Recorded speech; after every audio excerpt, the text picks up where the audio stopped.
ഇന്ന് നമുക്ക് പാലക്കാടൻ സ്റ്റൈലിലുള്ളൊരു മീൻ കറി തയ്യാറാക്കിയാലോ. ഞങ്ങളുടെ ഈ മീൻ കറിക്ക് ചാറിനാണ് കുറച്ചുകൂടി നല്ല ടേസ്റ്റ് ഉണ്ടാവുക. അതിൽ ചേർക്കുന്ന ചേരുവകളൊക്കെ കുറച്ച് വ്യത്യാസമായിട്ടുണ്ടാവും. എങ്കിലും ഈ വീഡിയോ ഒന്ന് കണ്ടു നോക്കിയിട്ട് നിങ്ങളും ഇതുപോലെ മീൻ കറി തയ്യാറാക്കി നോക്കൂ, നിങ്ങൾക്കും ഇഷ്ടമാവും. മീൻ കറി കണ്ടില്ലേ, നല്ല നെയ്യെല്ലാം തെളിഞ്ഞ് എണ്ണയൊക്കെ തെളിഞ്ഞ് നല്ല ടേസ്റ്റായിട്ടുള്ളൊരു മീൻ കറിയാണ് കേട്ടോ ഇത്. ഈ മീൻ കറിയുടെ ചാറ് മാത്രം മതിയാവും നമുക്ക് ഒരു പ്ലേറ്റ് ചോറുണ്ണാനായിട്ട്. ഇനി ഇതിലേക്ക് ആവശ്യമായ സാധനങ്ങൾ നമുക്ക് എന്തൊക്കെയാണെന്ന് നോക്കാം. ആദ്യം തന്നെ ഞാൻ എടുത്തിട്ടുള്ളത് ഒരു പിടി ചെറിയ ഉള്ളിയാണ് കേട്ടോ.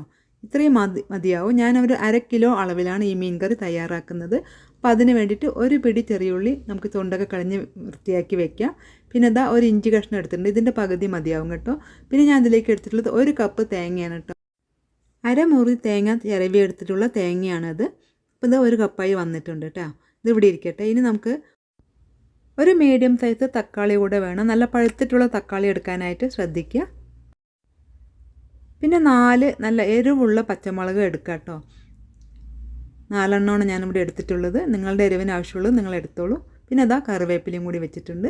ഇത്രയും ഐറ്റംസാണ് ഞാൻ ഈ മീൻ കറി തയ്യാറാക്കാനായിട്ട് എടുത്ത് വെച്ചിട്ടുള്ളത്. ഇനി ഇതൊക്കെ ഒന്ന് നമുക്ക് മുറിച്ചെടുക്കാം. അരപ്പ് തയ്യാറാക്കാനായിട്ട് നമ്മൾ എടുത്ത് വെച്ചിട്ടുള്ള തേങ്ങ ഉണ്ടല്ലോ, അതിനെ നമുക്ക് മിക്സിയുടെ ചെറിയ ജാറിലേക്ക് ചേർത്ത് കൊടുക്കാം. ഇനി ഇതാ 1/4 ടീസ്പൂൺ ജീരകം ഇതിലേക്ക് ചേർത്ത് കൊടുക്കാം. ഒരു 1/4 ടീസ്പൂൺ കുരുമുളക് കൂടി ഞാൻ ഇതിലേക്ക് ചേർത്ത് കൊടുത്തിട്ടുണ്ട്. ഇതിനൊരു പ്രത്യേക മണം കിട്ടാൻ വേണ്ടിയിട്ടാണ് ഞങ്ങൾ ഇത് ചേർത്തിട്ടാണ് തേങ്ങ അരയ്ക്കാറുള്ളത് കേട്ടോ.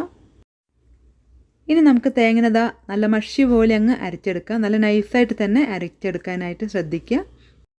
ഇനി പൊടികളുടെ അളവ് നോക്കാം കേട്ടോ.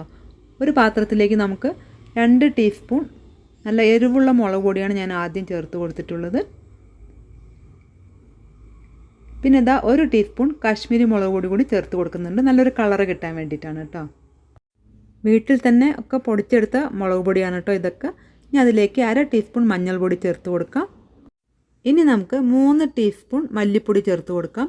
വീട്ടിൽ തന്നെ ഞാൻ വറുത്തിട്ട് മിക്സിയിൽ പൊടിച്ചെടുത്ത മല്ലിപ്പൊടിയാണ് കേട്ടോ. അപ്പോൾ അത് പ്രത്യേക മണവും രുചിയും ഒക്കെ ഉണ്ടാവും കേട്ടോ മീൻ കറിക്ക്. ഇനി ഇത് നന്നായിട്ടൊന്ന് മിക്സാക്കി എടുക്കാം. ഇതിപ്പോൾ 1/2 കിലോ മീൻ കൊണ്ട് ഉണ്ടാക്കുന്ന കറിക്കുള്ള മസാലകളാണ് ഞാനിവിടെ പറഞ്ഞിട്ടുള്ളത്. ഇനി ഇതിൻ്റെ എരിവ് കൂട്ടുകയോ കുറയ്ക്കുകയോ ഒക്കെ ചെയ്യാം കേട്ടോ. പിന്നെ നമ്മൾ എടുത്ത് വെച്ചിട്ടുള്ള തക്കാളിയും പച്ചമുളകും ചെറിയ ഉള്ളിയൊക്കെ ഇതാ അതുപോലെ അങ്ങ് അരിഞ്ഞെടുത്ത് വെച്ചിട്ടുണ്ട്. ഇനി ഇതാ ഇഞ്ചിൻ്റെ ചെറിയൊരു കഷ്ണം മതിയാവും കേട്ടോ. ഇത് നമുക്ക് നന്നായിട്ടൊന്ന് ചതച്ച് വയ്ക്കാം. അങ്ങനെ ഇതാ വഴറ്റിയെടുക്കാനുള്ള കാര്യങ്ങളൊക്കെ ഞാനിവിടെ റെഡിയാക്കി വെച്ചിട്ടുണ്ട്. ഇനി നമുക്ക് വേണ്ടത് പുളിയാണ് കേട്ടോ.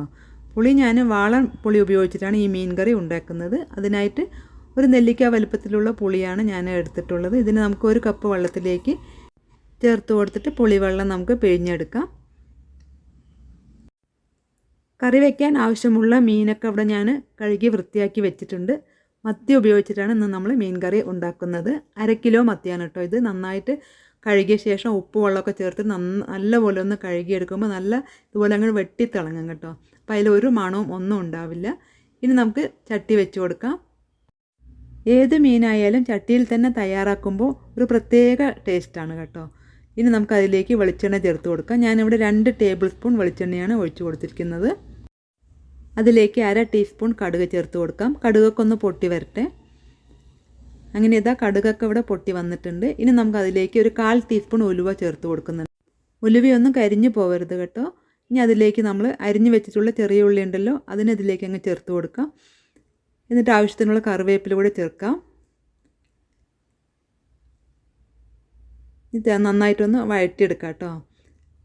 ആ ചെറിയ ഉള്ളിലേക്കൊന്ന് ചെറുതായിട്ടൊന്ന് വാടി വന്നാൽ മാത്രം മതിയാവും. ഇനി നമ്മൾ എടുത്ത് വെച്ചിട്ടുള്ള മസാലപ്പൊടികളുണ്ടല്ലോ, മുളക് പൊടിയും മല്ലിപ്പൊടിയും മഞ്ഞൾപ്പൊടിയൊക്കെ, അത് ഇതിലേക്ക് അങ്ങ് ചേർത്ത് കൊടുക്കുക. ഇപ്പോൾ നമ്മൾ സ്റ്റൗ ഓഫാക്കി കൊടുക്കണം കേട്ടോ, അല്ലെങ്കിൽ പെട്ടെന്ന് കരിഞ്ഞു പോകും. ഞാനിവിടെ സ്റ്റൗ ഓഫാക്കിയ ശേഷമാണ് ഈ പൊടികളൊക്കെ ചേർത്ത് കൊടുത്തിരിക്കുന്നത്. ഇനി ആ എണ്ണയിൽ കിടന്ന് ഇതൊന്ന് ചൂടായി വരട്ടെ. അതിലേക്ക് തന്നെ നമ്മൾ അരിഞ്ഞ് വെച്ചിട്ടുള്ള തക്കാളി കൂടി ചേർത്ത് കൊടുക്കാം. പിന്നെ അരിഞ്ഞെടുത്ത പച്ചമുളകും ചേർക്കാം.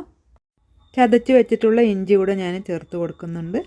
പിന്നെ നമ്മൾ പിഴിഞ്ഞെടുത്ത പുളി ഉണ്ടല്ലോ, പുളിവെള്ളം, അതും കൂടി ഇതിലേക്ക് അങ്ങോട്ട് ചേർത്ത് കൊടുക്കാം. ആവശ്യത്തിനുള്ള ഉപ്പ് ചേർക്കാം. ഞാനിവിടെ കല്ലുപ്പാണ് ചേർത്ത് കൊടുത്തിട്ടുള്ളത്.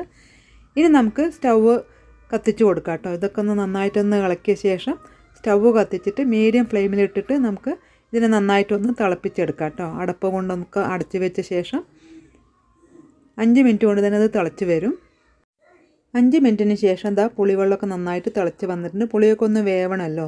മീനിട്ട് പറഞ്ഞാൽ പിന്നെ നമ്മൾ അധികം നേരം ഒന്നും തിളപ്പിക്കില്ല. അപ്പോൾ ആദ്യം പുളിയും ഈ മസാലയൊക്കെ ഒന്ന് വെന്ത് വരട്ടെ കേട്ടോ. ആ വെന്ത് വന്ന നേരത്ത് നമ്മൾ അരച്ചെടുത്തിട്ടുള്ള തേങ്ങയുണ്ടല്ലോ, അതും കൂടി അതിലേക്ക് അങ്ങ് ചേർത്ത് കൊടുക്കാം. പിന്നെ നമുക്ക് കറിക്ക് ആവശ്യമുള്ള വെള്ളം കൂടി ഇതിലേക്ക് ചേർത്ത് കൊടുത്തിട്ട് എല്ലാം കൂടി നന്നായിട്ടൊന്ന് ഇളക്കി യോജിപ്പിക്കുക. ഉപ്പും പുളിയും എരിവും ഒക്കെ കറക്റ്റായിട്ടുണ്ടോ എന്ന് നോക്കുക.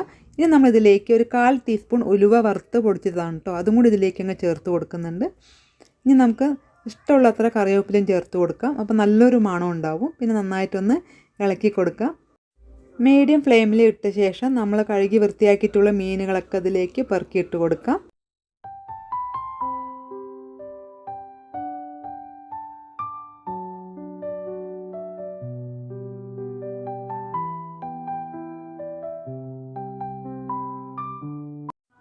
മീനുകളൊക്കെ ചേർത്ത് കൊടുത്ത ശേഷം നമുക്ക് ഇതിനെ അടപ്പ് കൊണ്ട് അടച്ചിട്ട് ഇത് നന്നായിട്ടൊന്ന് തിളച്ച് വരണം കേട്ടോ. ആദ്യം നമുക്ക് ഒരു ഹൈ ഫ്ലെയിമിൽ വെച്ചിട്ട് പെട്ടെന്നൊന്ന് തിളപ്പിച്ച് കൊടുക്കാം.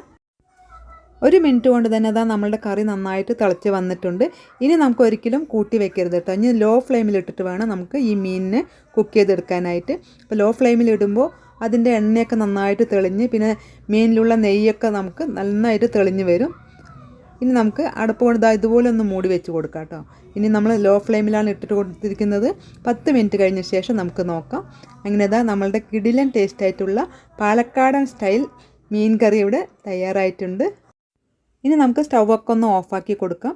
ഈ മീനിൻ്റെ കറി നന്നായിട്ടൊന്ന് തണുത്ത് വരട്ടെ കേട്ടോ. ചൂടോടെ കഴിക്കുന്നതിനും വെച്ചും തണുത്തിട്ട് കഴിക്കുമ്പോഴാണ് മീൻ കറിക്ക് കുറച്ചുകൂടി സ്വാദ് കൂടുതൽ. അങ്ങനെ 1 മണിക്കൂറിന് ശേഷം നമ്മളുടെ മീൻ കറിയൊക്കെ നന്നായിട്ട് ചൂടാറി വന്നിട്ടുണ്ട്. കണ്ടില്ലേ, അതിൻ്റെ എണ്ണയും നെയ്യും ഒക്കെ തെളിഞ്ഞ് നല്ല ടേസ്റ്റായിട്ടുള്ളൊരു മീൻ ചാറാണ് കേട്ടോ അത്. ഈ ചാറ് നമുക്ക് അങ്ങനെ കോരി കോരി കുടിക്കാനായിട്ട് തോന്നും. അത്രയ്ക്ക് ടേസ്റ്റാണ് നമ്മളുടെ ഈ മീൻ ചാറിന് കേട്ടോ. മീൻ കറിക്ക് പുറമെ നല്ലൊരു ആഗോലി ഫിഷ് ഫ്രൈയും കൂടി തയ്യാറാക്കി എടുത്തിട്ടുണ്ട് കേട്ടോ. ഇതിൻ്റെ വീഡിയോ ഞാൻ അടുത്ത് തന്നെ പോസ്റ്റ് ചെയ്യുന്നുണ്ട്. ഇതിൻ്റെ മസാലയൊക്കെ അതുപോലെ നന്നായിട്ടൊന്ന് പിടിക്കാനായിട്ട് എന്തൊക്കെയാണ് അതിൽ ചേർത്തിട്ടുള്ളതെന്ന് ആ വീഡിയോയിൽ നമുക്ക് കാണാം. ഇനി നമുക്ക് ചൂടോടെ തന്നെ ചോറ് കഴിച്ചാലോ.